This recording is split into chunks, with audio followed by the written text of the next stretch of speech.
Bangladesh bank S Alam গ্রুপের বিরুদ্ধে যে ভীতি প্রদর্শনমূলক ব্যবস্থা গ্রহণ করেছে এর বিপরীতে আন্তর্জাতিক বিনিয়োগ চুক্তি ও সিঙ্গাপুরের নাগরিক হিসেবে তার সুরক্ষা পাওয়া প্রাপ্য বলে দাবি করেছেন কোম্পানিটির কর্ণধার সাইফুল আলম। মোহাম্মদ সাইফুল আলম ও তার পরিবারের পক্ষে আইনজীবীরা একটি চিঠি পাঠিয়েছেন। এতে বাংলাদেশ ব্যাংকের গভর্নর আহসান মনসুরকে সতর্ক করে বলা হয়েছে তারা বাংলাদেশের বিরুদ্ধে আন্তর্জাতিক সালিসি প্রক্রিয়া শুরু করতে পারেন। সম্প্রতি যুক্তরাজ্যের ফাইন্যান্সিয়াল টাইমস পত্রিকাকে দেওয়া এক সাক্ষাৎকারে আহসান মনসুর অভিযোগ করে বলেন, শেখ হাসিনা সরকারের সময় এস আলম গ্রুপ বাংলাদেশ থেকে 1,20,000 কোটি টাকা পাচার করেছে। মূলত ওই সাক্ষাৎকারের পরিপ্রেক্ষিতে এস আলম পরিবারের পক্ষে এই চিঠি দিয়েছে আইনি প্রতিষ্ঠান Quinn Emanuel Urquhart and Sullivan.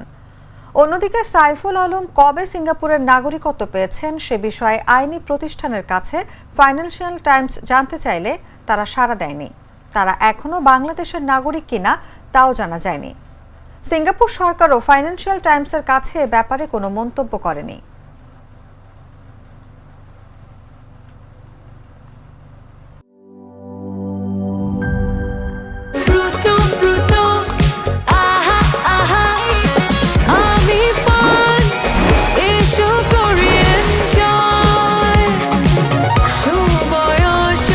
প্রাণ ফ্রুটো, সময় অসময় ফ্রুটোময়।